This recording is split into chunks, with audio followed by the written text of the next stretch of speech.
After my husband's comrade passed away, our family took great care of his widow. It wasn't until I saw the locked diary at home that I discovered this widow was my husband's teenage crush. During the earthquake, he didn't hesitate to abandon me and chose to save her instead. While I struggled to survive, the entire internet praised their undying love. I had lowered myself for decades for his love. But at this moment, I couldn't endure it any longer. Chapter 1. I called my husband 48 times, but no one answered. When I woke up, I was already in a rescue tent. If it weren't for this earthquake, I might never have known that after 30 years, I still hadn't warmed Albert's heart. I calmly picked up my phone and sent Albert a message. I once had hope for him. But now, seeing things clearly, I decided to get a divorce. Since the earthquake struck, my husband, who had been unresponsive, finally called after receiving the divorce text. As soon as I answered, I heard Albert's slightly impatient voice. "Didn't I tell you to follow the community's instructions and rest well? I'll come home to check on you after I finish here." I stayed silent. He rarely explained. "You know that Mary has a weak heart and can't handle shocks. This earthquake hit suddenly, and we don't know if there will be aftershocks. If she has an episode and no one is around, that's a real life at stake. Jane, you wouldn't be so heartless, would you?" I responded calmly. "Well, whenever you have time, come back so we can handle the divorce papers." Then I hung up the phone directly.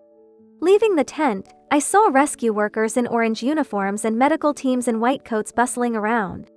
Following instructions, I collected supplies. My phone buzzed incessantly in my arms. I pursed my lips and blocked Albert's number.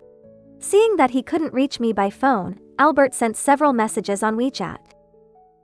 "There really is nothing between Mary and me. You know that George died saving me, leaving only his widow. We should help her if we can. We've been married for so many years. Don't let this little thing cause a rift, it's embarrassing to talk about. Wait for me. I'll finish here quickly and come back, all right?"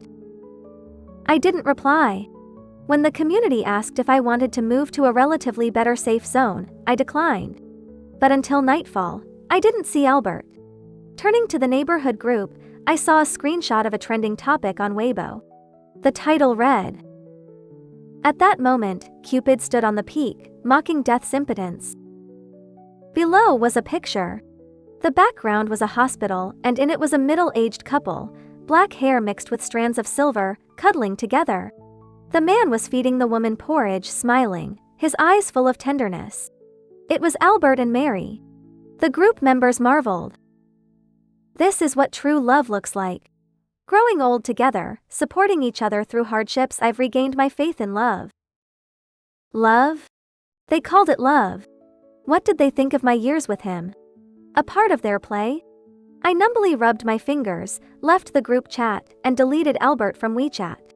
The next day, I went to the hospital for a checkup. Occasionally, I heard passing nurses talk enviously. "Mr. Albert and his wife have such a great relationship. He takes care of everything himself. Yes, if I could find a husband like Mr. Albert in the future, that would be amazing." I remained expressionless, as if they weren't discussing my husband. I didn't expect to run into Albert and Mary after collecting my report. They were smiling, seemingly discussing something amusing. When they saw me, Albert's smile faded and he frowned. "Jane, what are you doing here?" Chapter 2. I glanced at them, my tone indifferent. "Is this hospital owned by your family? Am I not allowed to come?" Albert thought my words were sarcastic and frowned in displeasure. "Yesterday, there was a reason I couldn't come back. Do you have to chase me to the hospital?" I folded the report diagnosing my concussion and put it in my bag, feeling too unwell to argue with them. I turned to leave. Coincidentally, a group of young people ran past in a hurry, almost crashing into us. Mary let out a sharp scream. Albert immediately shielded her, knocking me, who had already avoided them, into the wall. My head hit the wall again and I saw stars. "Are you all right?" I turned to see Albert anxiously asking Mary, whom he had protected perfectly. Mary shook her head, clutching Albert's shirt tightly. Thank you, Albert. Albert sighed in relief, then seemed to remember something and turned to me. He met my direct gaze. His first words were to blame me. Jane, I told you to rest at home, but you didn't listen. Now you've almost caused trouble for Mary. All right, I'll take Mary back to her room and then take you home. I smiled bitterly, stood up despite my dizziness, and said, No need. You take care of Mary. Albert was infuriated by my rejection, sneering. You run around on your own and blame others. I ignored him, turned, and registered for another checkup. After hitting my head again, I didn't know if my concussion had worsened. Unexpectedly, as I was leaving the hospital after my checkup, I saw Albert at the entrance. He held a square red box. Seeing me, he walked over, his attitude much better than before. My tone was off earlier. Here, this is for you. Didn't you say you always wanted a scarf? He opened the box, revealing a silk scarf inside. I had seen this scarf at home before. Unlike now, the box originally contained a card signed by Mary. I couldn't help but laugh. Albert was really something, giving me something Mary didn't want. I didn't take the scarf, only saying, Once everything is back to normal, let's get the divorce papers. Albert grew impatient. Jane, you're too old for these antics. It's embarrassing for the neighbors. You're just upset that I've been taking care of Mary and ignoring you, right? I'm giving you an out, and you should take it. Stop playing these childish games. Albert's words were sarcastic. Have you forgotten how you chased me back then? Fine, let's divorce. Don't regret it. He walked away after finishing his words. I stood there for a while, staring at the brilliant clouds, lost in thought. Albert was right. I did chase him back then. But I never knew he had someone else in his heart. Until a few months ago, while cleaning, I accidentally found an old box. Inside were over 500 love letters, each one written to his childhood friend's widow, Mary. That's when I found out they had been together before, but had somehow separated later.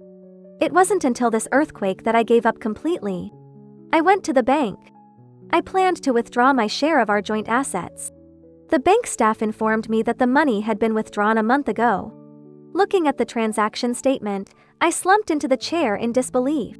Albert had used our son's accident compensation to treat Mary's heart condition. Chapter 3. I went to Mary's hospital room. Albert was there, helping her wash her back. Both seemed unashamed, despite Mary's clothes hanging loosely. I remembered once when I had a fever and couldn't get out of bed, I asked Albert for a glass of water, but he hesitated and then forgot while watching a game. Now, he was willing to do everything for Mary. No wonder the outside world praised them as a model couple. Seeing me, Mary hastily pulled up her clothes, speaking softly. Jane, don't misunderstand. I really can't move well, so I asked Albert for help. There's nothing between us. I couldn't be bothered to deal with her, looking directly at Albert. Why did you touch that money? Albert frowned, speaking righteously. Money is dead, people are alive. Saving a life is more important. I shook with anger. Our son died in a car accident. At that time, we were all celebrating the new year at home. But just after the third day, Albert said he had something urgent and rushed back. The accident happened in an instant. When disaster struck, our son bravely shielded his father, saving him. I avoided the accident because I stayed behind due to feeling unwell. But I lost my son forever. He was only 16. The other driver was fully responsible and compensated us $60,000. We hadn't touched a penny, thinking it was a painful reminder for us as a couple. But just a year after our son's death, Albert could say such things? My face turned pale, and I started to retch. I couldn't bear to see these disgusting faces anymore. Before leaving, Albert called out to me. Jane, I can adopt another child with you, but give me 3 months. He spoke self-righteously. After Mary recovers, I'll take her on a honeymoon. You know, George died right after getting married, without having a honeymoon. I want to take Mary to the place they plan to go. After our son's death, I had considered adopting another child, but Albert always refused. He said, "No one can replace our son." Now, he gave me this absurd reason. My head spun, my lips trembled, and my concussion symptoms seemed to worsen. I struggled to breathe, squeezing out, "Do whatever you want." Albert nodded in satisfaction. "Don't worry, it's just a formality. I'll be back home in 3 months." I turned and left directly. The next day was our son's death anniversary. Standing in front of his grave, looking at his familiar face in the photo, I burst into tears. Just then, I received an unexpected call. "Jane, it's George. Do you remember me, Albert's childhood friend?" I was stunned. George, who had been missing for over 6 months, wasn't dead. Chapter 4. George didn't notice my shock and continued. "I heard there was an earthquake where you are. Is everyone okay? How is Mary? I've been trying to call her, but I can't get through." From George's account, I learned that he had an accident during a mission 6 months ago. He was rescued but lost his memory. His memory had only recently started to return. He had planned to come back right away, but then the earthquake happened. "Please get in touch with Mary for me. I'm worried she'll be scared alone." Scared? I laughed coldly. That's unlikely. My phone screen was on Mary's recent social media post. Albert had taken her to the house we bought for our son. Fury surged within me. That house wasn't in the earthquake's epicenter and suffered little damage. But it was the house we had painstakingly saved up for our son, bought outright, waiting to transfer ownership when he turned of age. After our son died, we would go there to clean, pretending he was still around. After the earthquake, I would rather stay in the simple tents of the safe zone than go to that house. But Albert, the father, took Mary there. I rushed over. Entering the house, I found it filled with Mary's luggage. My son's favorite basketball and jersey were carelessly thrown on the floor. I trembled with rage, picked up her boxes, and threw them out. Hearing the commotion, the two came out. Seeing her things being thrown, Mary's face turned pale. "Jane, if you have something to say, why throw my things?" Albert grabbed my wrist. "Jane, what's wrong with you?" I stared at him. "Albert, do you remember what we agreed on? Nothing in this house could be moved. How sad would our son be if he saw this?"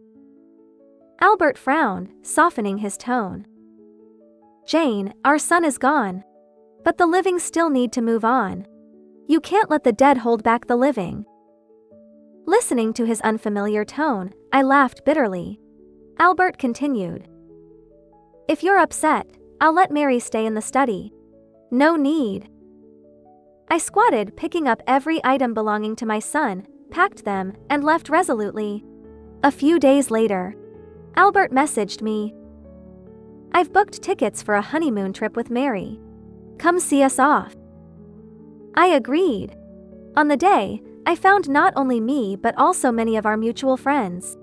They looked at me with mocking eyes, clearly waiting to see me humiliated. I remained indifferent, saying, "Albert is loyal and takes care of his friend's widow. I'm moved by his friendship, so I prepared a gift to support them." As I finished speaking, a figure emerged from the crowd. When everyone saw his face, they gasped in disbelief. Albert and Mary's expressions were as if they had seen a ghost.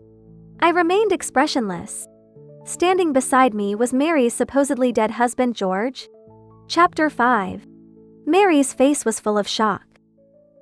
"George?" George looked at her hand still wrapped around Albert's arm, full of sarcasm. "You have a new husband now, right?" Mary quickly withdrew her hand, her face pale. No, it's not, George, let me explain, there's nothing between Albert and me. It's not what you think." Albert finally regained his senses, looking at George with a complex expression. "George, you..."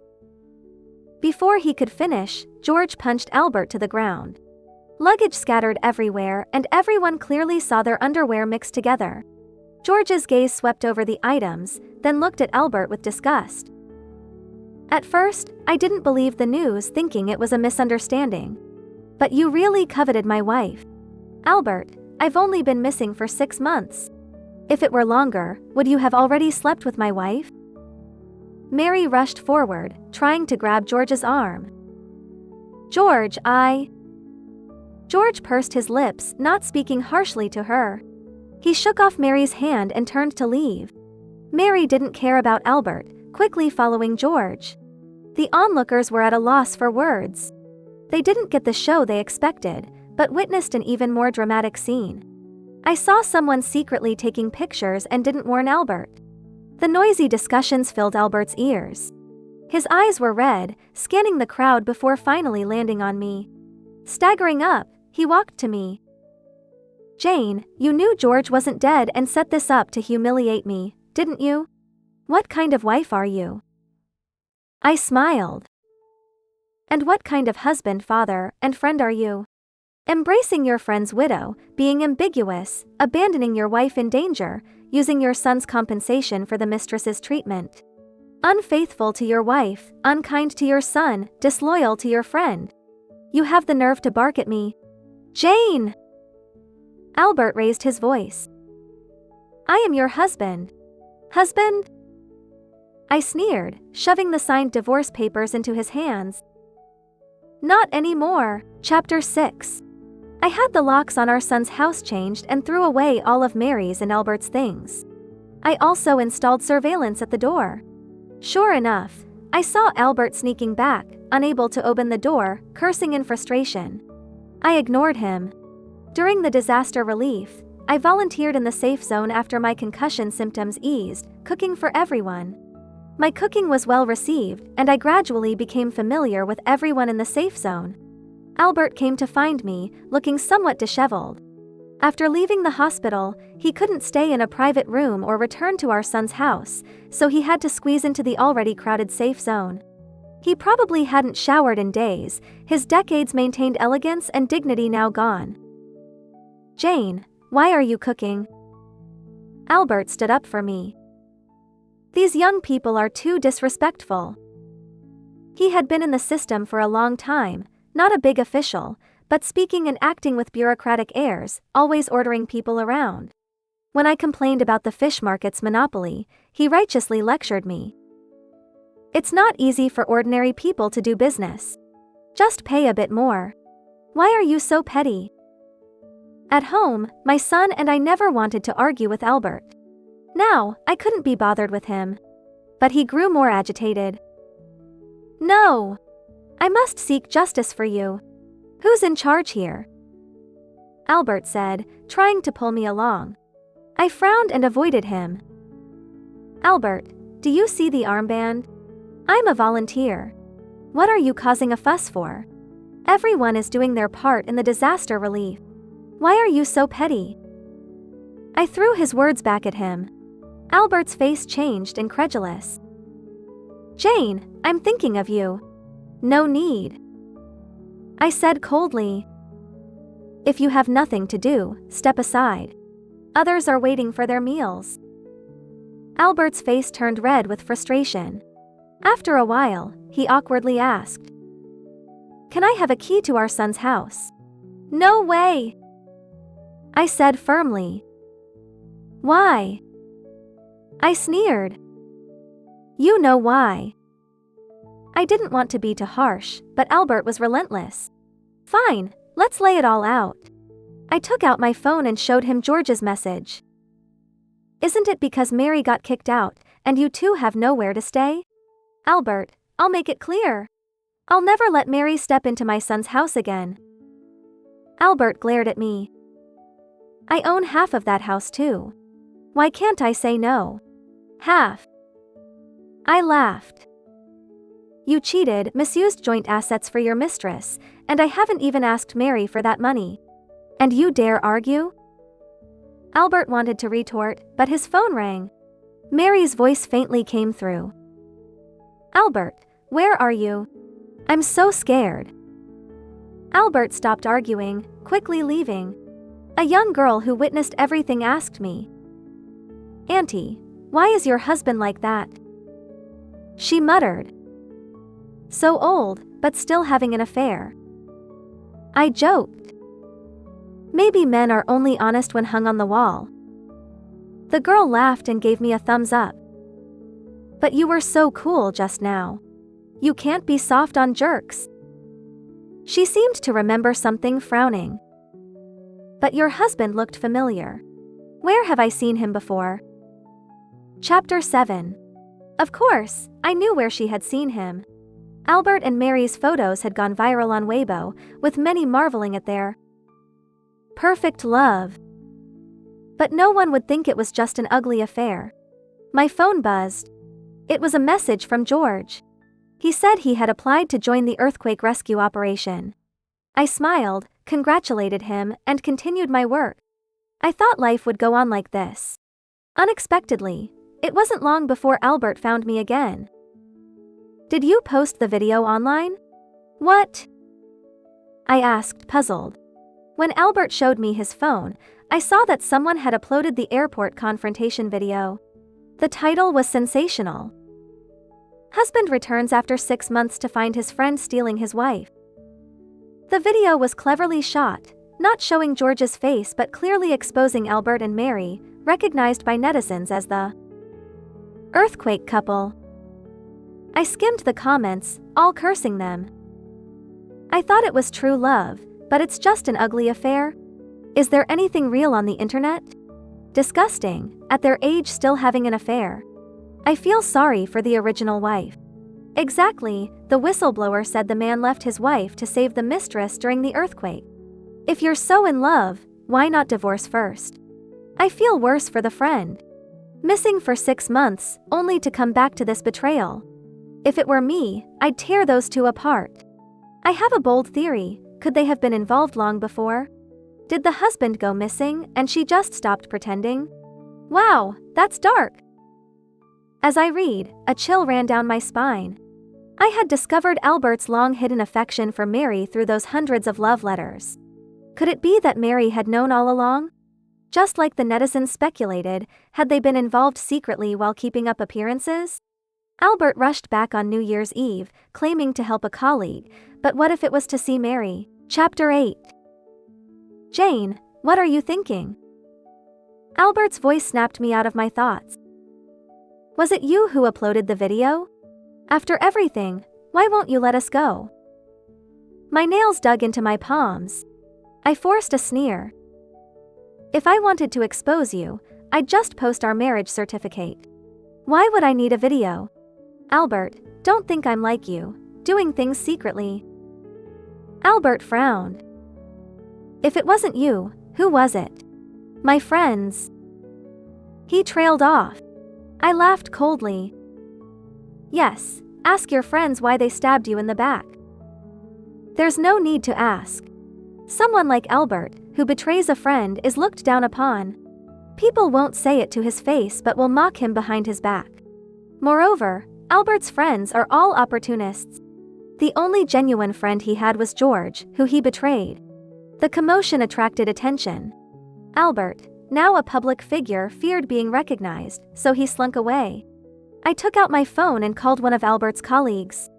Albert had claimed to switch shifts with him. The call was quickly answered.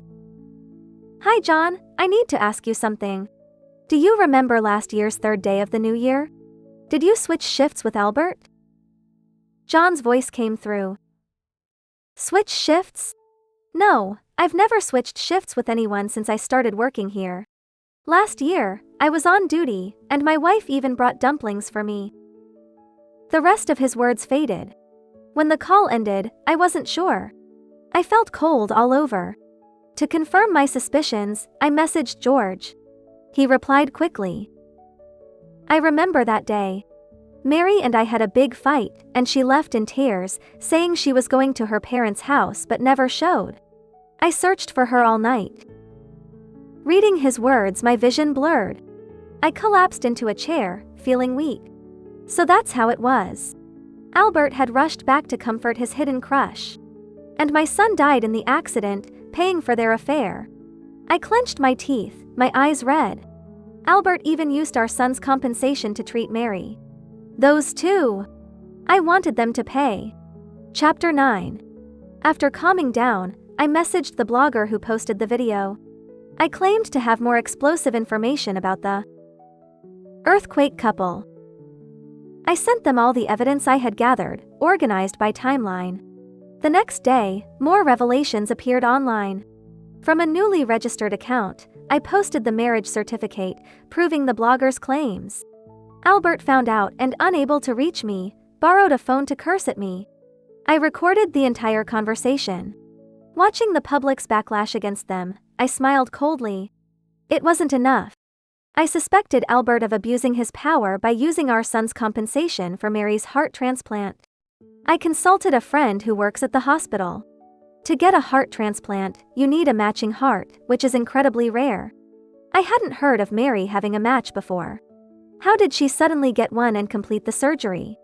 After much investigation, I found a lead. The heart that Mary received was originally meant for a little girl with heart disease. The girl had waited years, her parents spending all their savings. Just as they were about to have the surgery, Mary also matched. Albert used his connections to give the heart to Mary. The little girl died as a result. Upon learning this, I contacted the girl's parents. They were devastated when they learned the truth. Seeing their grief, I couldn't help but cry. My son had also been a victim of those despicable people. While gathering evidence, the disaster relief efforts concluded, and life gradually returned to normal. Albert and I went to the Civil Affairs Bureau to finalize our divorce. Coincidentally, we ran into George and Mary. They were holding divorce papers too. George looked at Albert with contempt, not bothering to speak.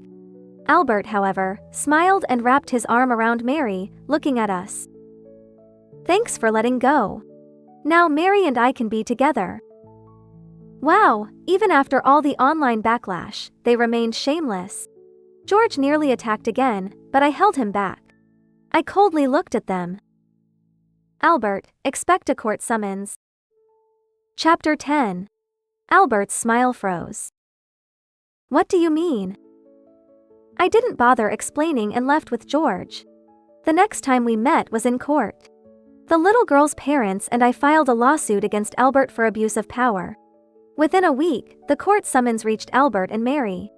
With irrefutable evidence and the previous online scandal, Albert's personal life was scrutinized, and he was soon suspended from his job. Before being taken away, he glared at me. Jane, we were married. How could you be so ruthless? I replied coldly. Didn't you do the same to our son? A woman may be weak, but a mother is strong. I could overlook Albert's infidelity, but I couldn't forgive him for causing my child's death. Albert seemed to realize something, his face turning pale. I sneered. Albert, do you not feel any guilt in your dreams?